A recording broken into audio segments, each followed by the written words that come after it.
반갑습니다. 구호 외치고 시작하죠. 핫한 열린 10강. 예, 반갑습니다.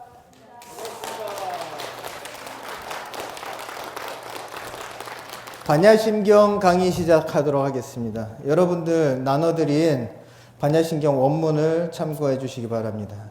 마하반야 바라밀타 심경, 이렇게 제목이 마하반야 바라밀타 심경입니다. 마하라고 하는 말은 크다라고 하는 뜻입니다. 근데 크다 하는 그 말은 상대적으로 큰 그런 뜻이 아닙니다. 크다라고 하는 것은 무한대로 크다, 그런 뜻입니다. 어떻게 크다라고 얘기했어요? 예, 무한대로 크다. 그러니까 무한대로 크다라고 하는 것은요, 한도 끝도 없이 크다라고 하는 뜻이거든요. 그러니까 저것보다 이게 크다가 아니에요. 한도 끝도 없이 크다라고 하는 게 그게 마하입니다. 근데 여러분, 이 세상에서 가장 큰 게 뭡니까? 가장 큰 거는 사실은 마음이 제일 크거든요. 우주보다 더 큰 게 마음입니다. 마음은 모든 것을 다 담을 수가 있어요. 그래서 마음이 제일로 크긴 크지만은 또 제일로 작은 게 또 마음입니다. 왜냐? 마음에서 용납을 안 하면은요, 눈꼽만치도 허락을 안 해요. 그래서 인간의 마음은 가장 큰 동시에 또 가장 작습니다. 마하반야 바라밀타라고 하는 이 마하반야 바라밀타 심경, 그랬단 말이죠. 심경이라고 하는 것은 마음 심자를 썼지만은 핵심이 되는 경전이에요. 그러면은 이 심자가 마음 심자가 아니라 핵심이라고 하는 뜻입니다. 그러면은 무한대로 큰 반야 바라밀의 핵심이 되는 경전이거든요. 그럼 이제 반야 바라밀에 대해서 우리가 알아야지 이 경전의 뜻을 갖다 정확히 이해할 수가 있습니다. 반야는 우리가 대체할 용어가 없어가지고 중국에서 번역할 때 뭐라고 번역했느냐? 지혜라고 번역을 했어요. 지혜라고 번역을 했단 말이죠. 근데 사실은 대체할 말이 없어가지고 지혜라고 했을 뿐이지, 우리가 통상적으로 지혜라고 하는 것하고 반야라고 하는 것은요, 이게 좀 거리가 있습니다. 우리가 조금 똑똑해도 저 사람 지혜롭네, 좀 영리하면 지혜롭네 그래요. 근데 불교에서는요, 영리하고 똑똑하다 그래가지고 그 사람이 해탈을 하고 성불을 하고 그렇지 않습니다. 해탈을 하고 성불을 하는 사람들은 똑똑한 것도 필요 없고 필요 없는 것은 아니죠. 그렇지만은 크게 상관이 없습니다. 영특한 거 크게 상관이 없습니다. 반야라고 하는 것이 핵심입니다. 그래서 어쩔 수 없이 대체어가 없기 때문에 지혜라고 했을 뿐, 우리가 지혜 그러면은 세속적인 지혜를 이야기하지 말고 불교적인 지혜로 받아들이자고요. 그래서 반야 그러면은 불교적인 지혜구나, 부처님의 지혜구나, 부처님의 지혜구나, 부처님의 지혜로 이해를 해주시면 되겠습니다. 그래서 바라밀이라고 하는 그 말은 완성이라는 뜻입니다. 그래서 무한대의 부처님의 지혜의 완성의 핵심되는 경전, 이렇게 받아들이십시오. 그래서 뭐라고 했습니까? 무한대의 부처님께서 갖추신 지혜의 완성에 대한 핵심된 경전. 아셨죠? 예. 그렇게 보면은 크게 틀리지 않습니다. 그래서 반야바라밀이라고 하는 것은 지혜의 완성이고 완전한 지혜를 뜻합니다.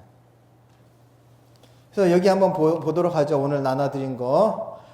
마하반야바라밀타 심경 관자재 보살 행심반야 바라밀타시 조견 오온 개공도 일체 고액. 여기까지 보도록 하죠. 관자재보살 그랬습니다. 여러분들 여기서 관이라고 하는 말, 이거 불교의 수행의 핵심되는 용어입니다.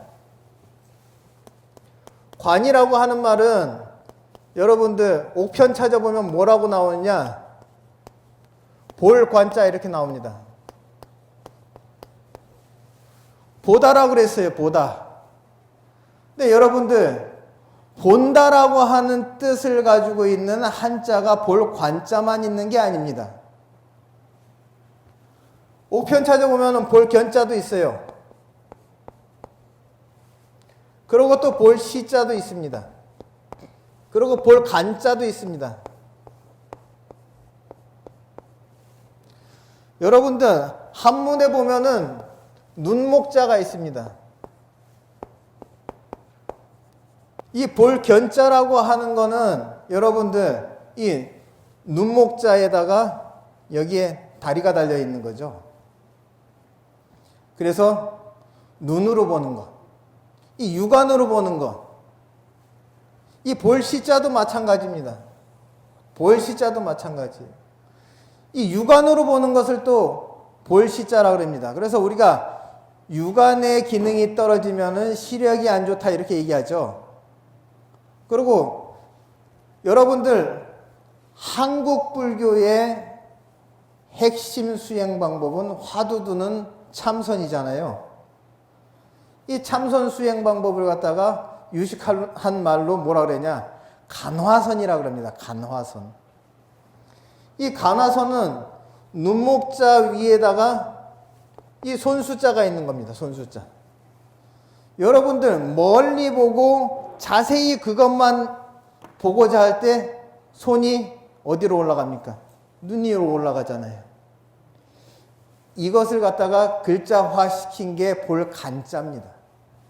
간화선 수행이라고 하는 것은 화두 한 가지만 집중적으로 눈 위에 손을 갖다 대고서 자세히 들여다보듯이 그렇게 보는 것이 간화선입니다. 그래서 한 가지만 뚫어져라 보는 것이 볼간자고 볼견자와 볼시자는 이 육신의 눈인 안근을 갖고서 이 눈을 갖고서 보는 것이 볼시자 볼견자입니다. 근데 여러분들 이 볼관자를 한번 보도록 하죠. 이 옆에 보면은요, 부엉이를 뜻하는 이 한자가 있습니다.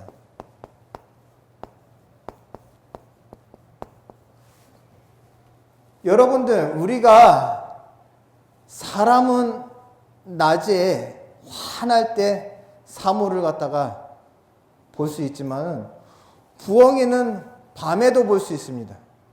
그래서 사람이 밤에 부엉이가 날라서 쥐를 잡는 것을 보고서 야, 뭘 보고서 저렇게 잡을까? 그래서 저건 분명히 눈 감고서 보고서 잡는 거 아닐 거야. 저거는 참 신통방통하다. 이렇게 생각을 해가지고 부엉이가 보는 것처럼 보는 것을 갖다가 볼관자라고 하는 한문, 이 한문을 갖다가 부엉이한테, 부엉이가 밤에 사물을 보는 것을 갖다가 사람이 보고 난 다음에 만든 한문이 볼관자입니다. 빛이 없어도 보는구나. 분명히 저거는 눈 말고 어떤 신비로운 무엇이 있어서 그것이 보는 것이다 라고 이렇게 판단을 했습니다. 그래서 이 한문자를 불교에서는 갖다 쓰면서 개념을 뭐라 그랬냐면 마음으로 보는 것이 관이다. 그래서 나온 말이 있습니다. 마음 심자, 눈 한자. 육안이 아니고 심안으로 본다 이 말이에요. 근데 이것이 또 자유자재한 분이 누구냐? 관자재보살이. 마음의 눈으로 세상 모든 것을 막힘없이 다 알고 다 보고 다 꿰뚫어 보는 분이 관자재보살입니다. 근데 부처님께서 뭐라 그랬냐? 이 관이라고 하는 것을 통해서 지혜를 얻는다 그랬어요. 관이라고 하는 것을 통해 가지고 지혜를 얻는다. 지혜는 심안으로 봐야지 열리는 거다 이 말이죠. 심안으로 봐야지만이 지혜를 얻을 수 있다 이 말입니다. 아셨습니까? 그래서 이 관을 갖다가 산스크리트어로 뭐라 그랬냐? 위빠사나 그렇게 얘기합니다. 위빠사나.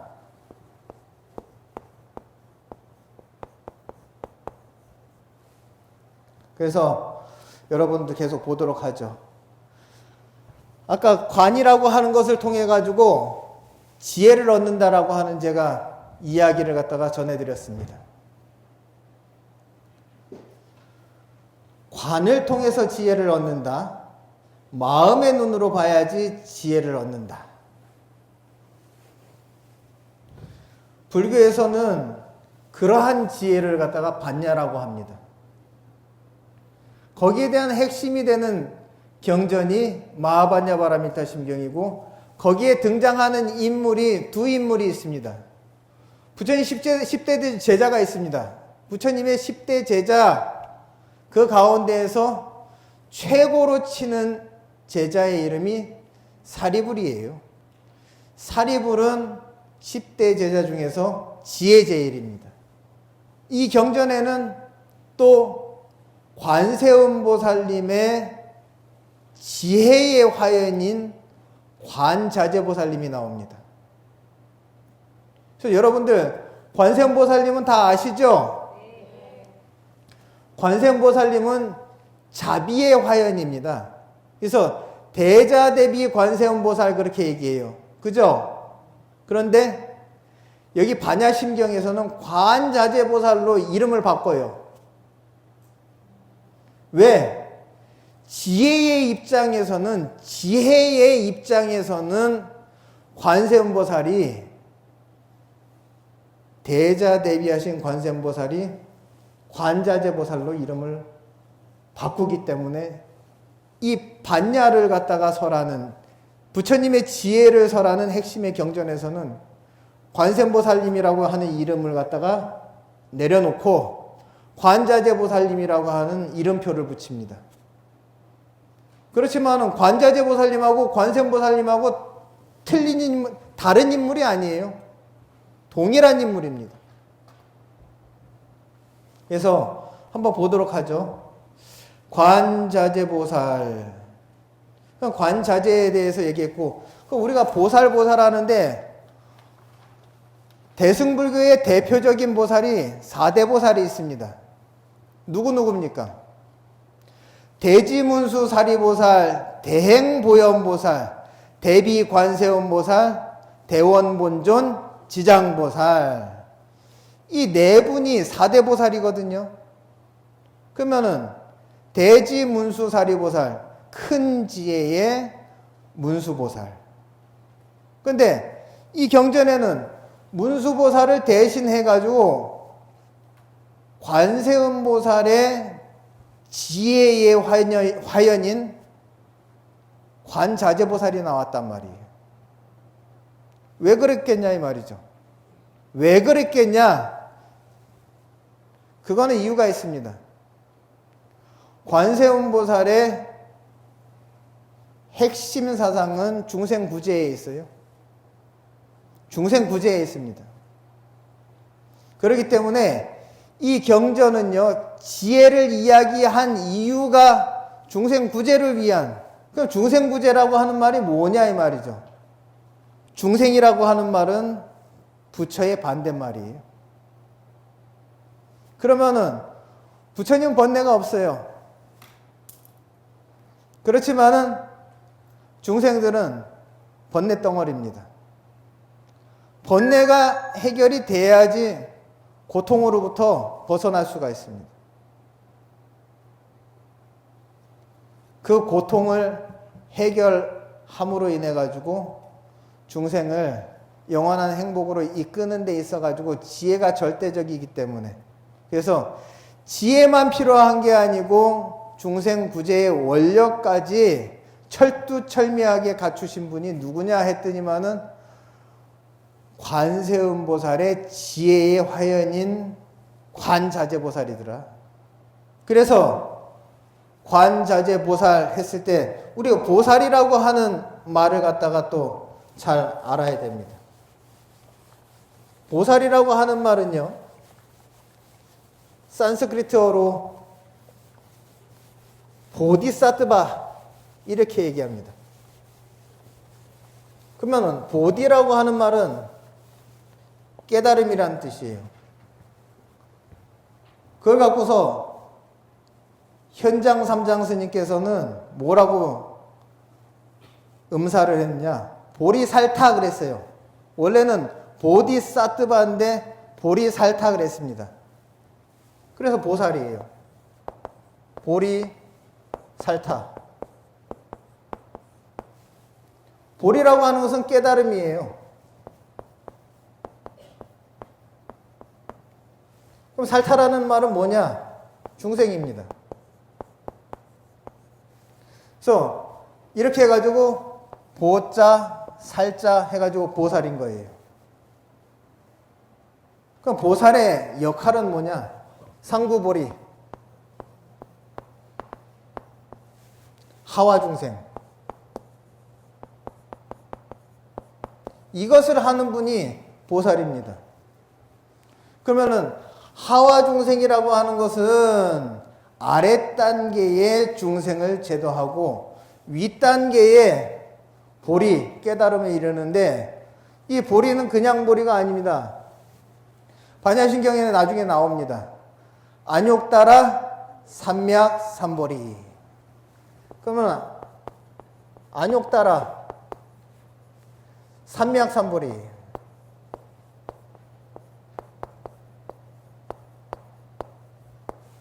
이게 바로 모든 부처님께서 얻으신 깨달음을 갖다가 안욕따라 삼맥삼보리라고 얘기합니다. 깨달음 중에서 최고의 깨달음이 안욕따라 삼맥삼보리입니다. 그렇기 때문에 보살님들은 아직 안욕따라 삼맥삼보리는 못 얻었어요. 근데 안욕따라 삼맥삼보리를 얻기 위해서 숙제가 아직 남아있는 상태지만은 깨달음을 위한 공부만 한다고 해가지고 공부가 잘 되지 않아요. 중생구제를 해가면서 중생구제를 하지 않는 보살은요, 복력이 없습니다. 그 얘기는 뭐냐면은 남을 이롭게 하지 않은 사람은 복을 못 받는다 이 소리예요. 사실 복 없는 사람들은요, 공부도 못 해요. 그러니까 여러분들 지금 여러 스님들께서 여기 오셨지만은 복이 있으니까 여기 오신 겁니다. 그죠? 그래서 하와중생과 상구보리, 중생구제와 부처되는 것을 갖다가 동시에 하는 분이 보살이다 이 말이에요. 근데 관자재보살님께서는 자유자재한 이 심안을 통해 가지고 지혜를 갖다가 얻으시고, 그 지혜를 통해 가지고 중생들을 갖다가 이롭게 하는 그런 분입니다. 여러분들 지혜만 있고 자비심이 없으면은요, 그러면은 어떤 결과가 벌어지느냐? 머리 갖고 다 하려고 그래요. 머리 갖고 다 하려고 그러고, 그 머리 갖고서 사람들을 갖다가 지시합니다. 야, 너는 가서 저거 해. 야, 너는 가서 저거 해. 이렇게 지시만 하려고 그래요. 자비심이 없어서 그럽니다. 근데 자비심만 있지 지혜가 없으면은요, 그럼 어떻게 하느냐? 아랫사람들 부담만 주고, 그리고 아랫사람들이 고생만 합니다. 왜? 지혜를 갖다가 제공을 해야 되는데, 어리석은 사람이 마음씨만 곱다 보니까는, 그러니까는 주변 사람들이 애 터질 일만 벌어지는 거예요. 우리 그러잖아요. 머리가 나쁘면은 뭐가 고생해요? 수족이 고생해요. 손발이 고생한단 말이죠. 근데 이 사람이 머리가 나쁜데 수족이 고생하는 사람이란 말이죠. 그 사람이 또 마음씨가 고와 보십시오. 그 사람 하는 일이 번번이 실수이면서도 번번이 누가 되는데 주위 사람들이 그 사람한테 뭐라고 이야기를 못해요. 왜? 마음씨가 고운 사람인 줄 아니까. 그렇기 때문에 사람은 항상 누구를 이롭게 하려면 두 가지를 다 갖춰야 됩니다. 지혜와 자비를 다 갖춰야 됩니다. 그래서 여기서 하와중생이라고 하는 말은 자비심입니다. 그리고 상구볼이라고 하는 말은 그거는 지혜입니다. 그래서 지혜와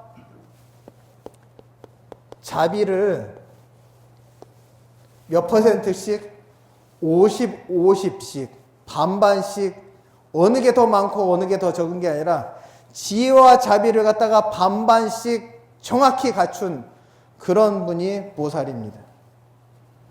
그래서 관자재 보살이 깊은 반야 바람일다를 행할 때 그랬습니다. 그러니까 얕은 지혜가 아니라 깊은 지혜입니다. 그래서 여러분들 여기서 보면은 행심 반야 바람일타 시 이렇게 나오죠, 그죠? 행한다라고 하는 것은 수행한다는 말입니다. 요새 말로 하면은요, 실천한다는 뜻이에요. 실천하지 않는 수행은 그건 수행이 아니에요.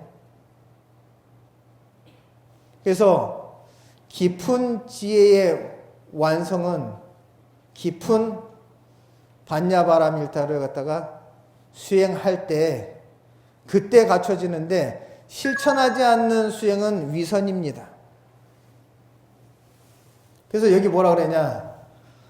시조견 오온 개공도 일체고액 이렇게 얘기했습니다. 그때에 오온이 모두 공한 것을 갖다가 비추어 보고서 조견하고 나서 그래서 일체 모든 고통과 액이라고 하는 게 여러분들 뭡니까? 액. 이 액이라고 하는 것은요, 여러분들 절에 신도님들 가끔 와가지고 여러분들한테 부탁할 겁니다. 스님, 저희 액땜 좀 해주세요. 어디서 보니까는 올해 액난이 많다고 하는데 액막이 좀 해주세요 그런단 말이죠.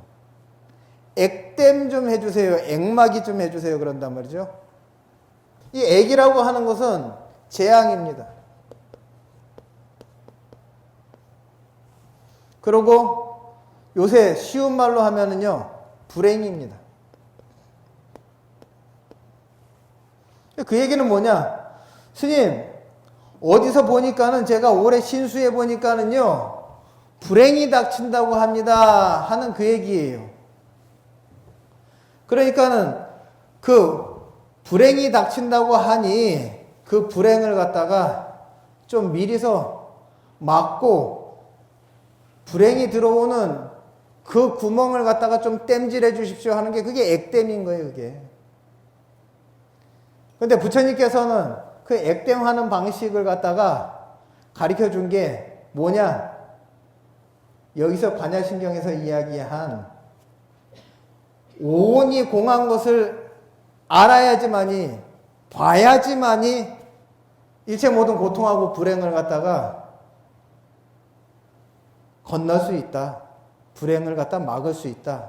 이렇게 얘기합니다.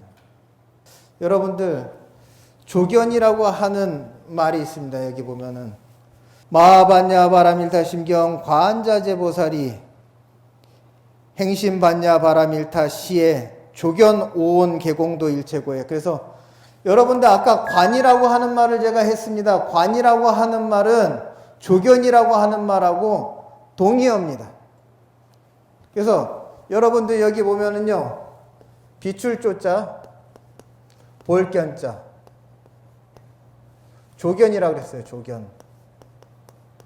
이것과 동의어는 볼관자입니다.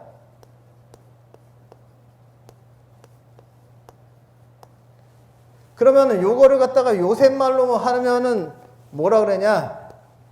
통찰이라고 그래요. 통찰. 통찰이라고 합니다. 아셨습니까?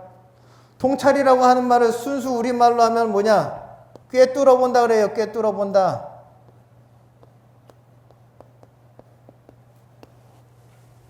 그럼 여러분들 꿰뚫어 보려면은요, 이 육안 갖고서 보면은 꿰뚫어 볼 수가 없습니다. 그럼 꿰뚫어 보면은 보이는 게 뭐냐? 성품이 보입니다. 속성이 보이는 거죠.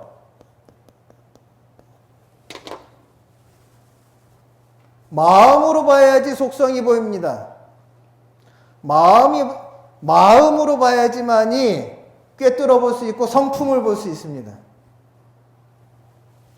그렇기 때문에 관자재보살님께서 깊은 반야바람일타를 수행했다고 하셨는데, 마음으로 보고 꿰뚫어 보고 속성을 보고 성품을 본 겁니다. 그렇게 보니까는요, 오온이 비었다 그랬어요. 오온이 뭡니까? 뒤에 나옵니다. 색, 수상행식.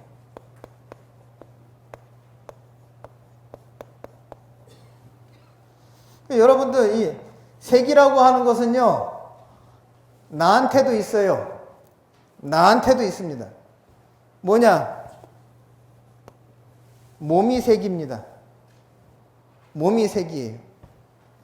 그러면은 이 수상행식은 뭐냐? 이거는 우리한테도 있습니다. 저한테도 있습니다. 여러분한테도 있어요. 이거는 마음을 갖다가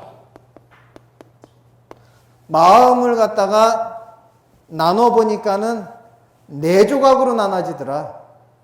그게 뭐로 나눠지냐? 수, 상, 행, 식으로 나눠지더라 이 말이에요.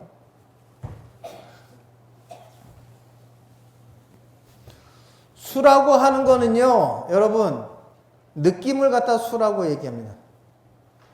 느낌을 수라고 얘기해요. 그래서 한문으로 쓰게 되면은요, 이 느낄 숫자,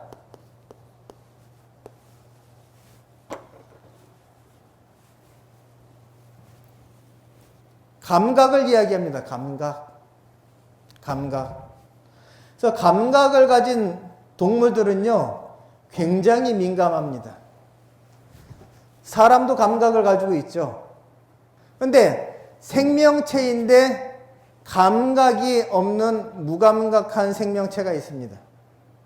예를 들면요, 여러분, 이 식물들도 생명이 있습니다. 그래서 여러분들, 우리 천도제를 지낼 때 천도 제문에 보면은요, 관욕하는 날 있잖아요. 관욕하는 날 여러분들 대령이라고 하는 것을 합니다. 스님들 다 아시죠? 그 대령할 때 연불 보면은요, 체령한진 치심망 석화강음 몽일장 삼원묘묘 기하처 칠백망망 고냥 하는 그런 연부를 합니다. 기억하셔요? 예. 여기 보면은요, 삼혼이라고 하는 그런 말이 나와요. 삼혼. 삼혼이라고 하는 말이 나오는데, 삼혼이라고 하는 것은 뭐냐? 무엇을 삼혼이라고 하느냐? 삼혼은 첫 번째, 생혼입니다. 생혼입니다. 그래서 생혼, 그 다음에 각혼, 그 다음에 세 번째가 영혼입니다.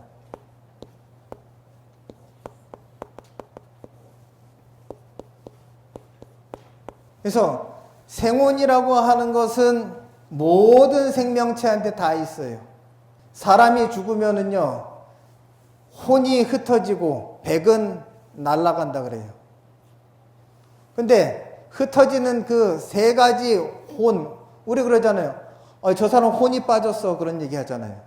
이 혼이라고 하는 것은 정신의 가장 중요한 요소인데, 식물은 생혼 하나밖에 없어요. 식물은 생혼 하나밖에 없습니다. 동물 가운데서 사람을 제외한 동물은요, 두 가지 혼이 있습니다. 생혼과 각혼이 있습니다. 각혼. 근데 사람만 영혼이 하나 더 붙어요. 그래서 사람이 죽게 되면은 삼혼묘묘 기하처 칠백망망 거환양, 이런 연부를 하는 거예요. 식물로부터 오는 파장을 갖다가 과학자들이 측정을 해보니까, 토마토를 갖다가 심어놓고 토마토를 따기 위해서 사람이 가위를 들고 갔답니다. 토마토가 공포심을 느낄 때 내는 그런 파장을 갖다가 뿜어내더래요. 살고 싶어 하는 의지거든요. 그게 바로 생혼입니다.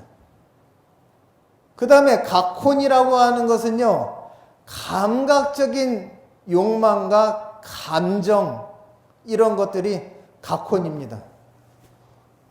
좋고 싫고 슬프고 노엽고 화나는 감정, 이런 모든 5만 가지 감정이 전부 다 이 각혼이라고 하는 데서 흘러나옵니다.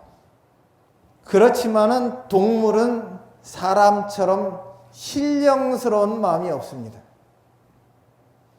신령스러운 마음, 그 마음이 바로 영혼이거든요. 영혼이거든요. 굳이 말하지 않아도 이심전심으로 통하는 것. 그 사람은 말을 그렇게 하지 않았지만은 그 사람의 의중을 따로 간파해서 그 사람이 정말 필요한 것을 갖다가 해줌으로 인해 가지고 감동을 이끌어내는 그 마음이 영혼에서부터 나오는 겁니다. 그래서 영혼이 순수하고 영혼이 아름답다라고 하는 그런 말을 하잖아요.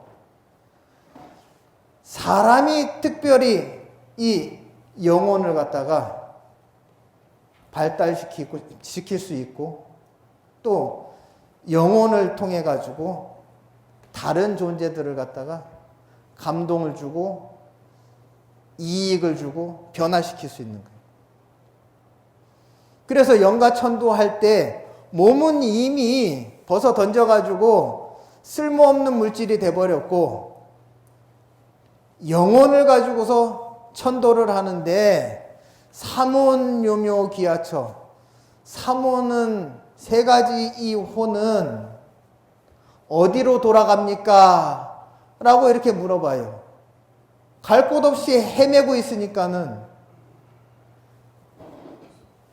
이 생혼과 각혼과 영혼, 이 영혼이 다음 생을 갖다가 결정을 합니다. 그래서 이 영혼을 갖다가 불러다 놓고서 법문을 하게 되는데 그것이 천도제의 핵심입니다. 그래서 청할 청자 영혼 혼자 써가지고 청혼의식이라고 하는 그 의식을 하는 겁니다. 700망망 거원향 했는데 700이라고 하는 것은요, 살아생전에 그 사람이 기뻐했던 감정의 찌꺼기, 남아있는 거 찌꺼기라고 얘기하잖아요. 그러니까는 그 사람이 살아생전에 기뻐했던 감정이 남아있어서 그게 찌꺼기로 남아있는 거. 그것도 훌훌 털어버려야지 다음 생으로 홀가분하게 갈 수 있거든요. 근데 기뻤던 생각, 분노의 감정의 찌꺼기, 화났던 그런 경험으로 인해 가지고 감정의 찌꺼기가 마음에 남아있단 말이죠. 그 다음에 슬펐던 감정의 찌꺼기, 그 다음에 두려웠던 감정의 찌꺼기, 다섯 번째가 애착했던 감정의 찌꺼기, 여섯 번째가 혐오했었던, 미치도록 싫었던 그런 혐오했던 감정의 찌꺼기, 그 다음에 일곱 번째가 욕심 부리고 탐욕 부리고 도저히 포기할 수 없는 그런 감정의 찌꺼기, 이 일곱 개의 감정의 찌꺼기가 700입니다. 그래서 3혼의 혼자와 700의 백자에서 숫자 3과 7을 빼게 되면 혼백이라고 얘기하는 거예요. 그래서 우리 민간에서도 그렇잖아요. 혼백을 모신다 그러잖아요. 혼백을. 그게 바로 감정의 찌꺼기입니다. 그 감정의 찌꺼기를 갖다가 걸러주는 의식이 바로 천도제예요. 그거를 갖다가 잘 걸러져 가지고 잘 맑혀주면은 다음 생으로 가서 맑고 깨끗한 삶을 살 수 있는 거예요. 그거를 갖다가 정확히 인식하고서 천도제를 지내줘야 됩니다. 천도제를 지내주는 스님이나 또는 유가족들이 그런 의미를 잘 알고 49일 동안 공을 잘 들여줘야 돼요. 그래야지만이 돌아가신 분이 잘 감정의 찌꺼기를 갖다가 걸러내고서 홀가분하게 다음 생으로 가가지고 맑고 장애 없는 그런 삶을 살 수 있다라고 하는 그런 원리를 갖다가 우리가 실천하려면 알아야죠.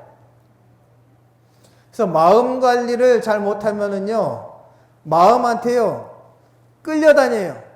마음이 얼마나 간사하고 변덕이 심한지 압니까? 부처님 뭐라 그랬냐? 일찰나에 마음이 수도 없이, 일찰나 안에도 마음이 수도 없이 바뀐다 그랬어요. 그러면 일찰나가 무엇을 일찰나라고 하느냐? 부처님께서 말씀하신 시간 가운데서 제일로 짧은 시간이 찰나라고 하는 시간입니다. 1초를요. 75조각으로 쪼갠 겁니다. 제가 계산기를 두드려 보니까는 0.013초예요. 이건 0.1초도 아니고 0.013초예요.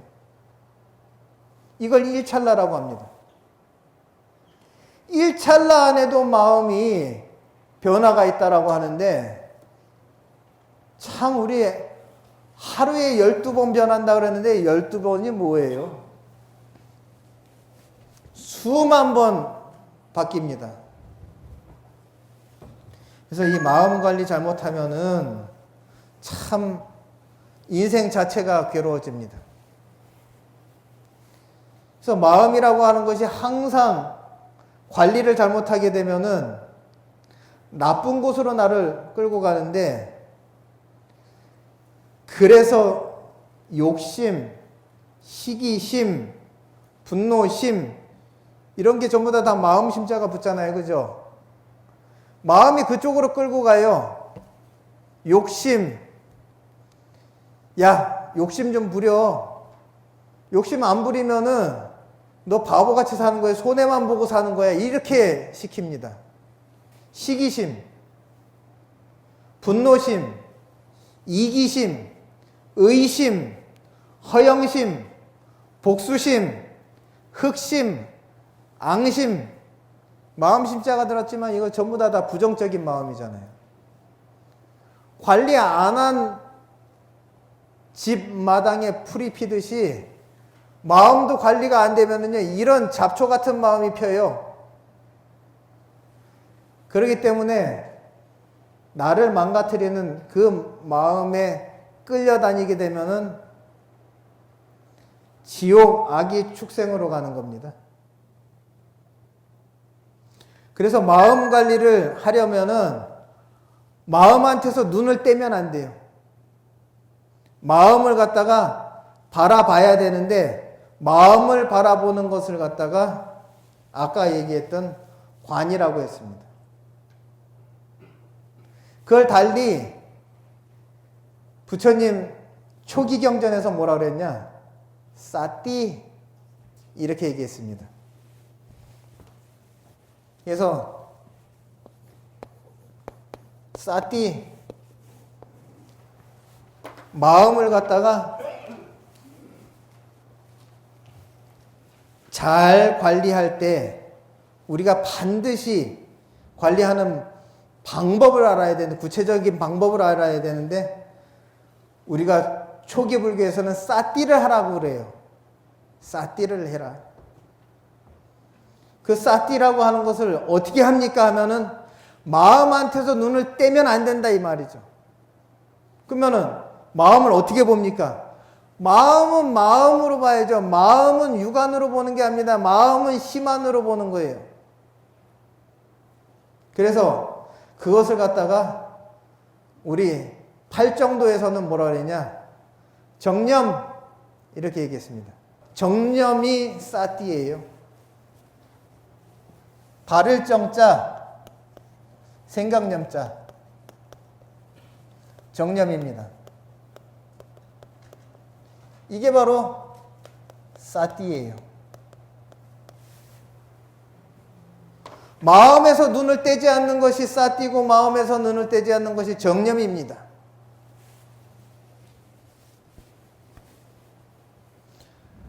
마음이라고 하는 것도요, 이제 막 생겨난 마음은요, 줏대도 없고 뒤도 물러 터져요. 그렇기 때문에 그때 탁 들키면은요, 사라져버려요, 마음이. 왜? 마음이라고 하는 게 실체가 없거든요, 사실은. 마음이 형태도 없고 실체도 없습니다. 그렇기 때문에 뒤가 물러요. 마음은 뒤가 물러요. 그렇기 때문에 처음에 마음이 막 생겨났을 때, 그때 탁 알아차리면은요, 사실 이 사띠로 보면은 허튼 생각인지 아닌지 알 수가 있습니다. 심안으로 보면은요, 허튼 짓인지 아닌지 알아요. 눈으로 보니까는 그 사람 인물만 보고서 판단하지, 마음으로 보면은요, 그 사람 마음자리를 보기 때문에, 근본을 보고 속성을 보기 때문에, 성품을 보기 때문에, 그러기 때문에 허튼 짓인지 아닌지 압니다. 그러면 허튼 마음은 자기가 허튼 짓 하려다가 들켰으니까는 뒤가 물르고 실체가 없는 게 마음이기 때문에 내빼요. 그게 정념이고, 그게 사띠고, 그게 마음을 갖다가 관찰하는데 알아차림입니다. 예, 오늘 첫날인데 열띤 강의를 하다 보니까는 어느덧 시간이 다 됐습니다. 오늘 1강은 여기서 마무리하도록 하고요. 다음 2강에서 뵙도록 하겠습니다. 수고하셨습니다.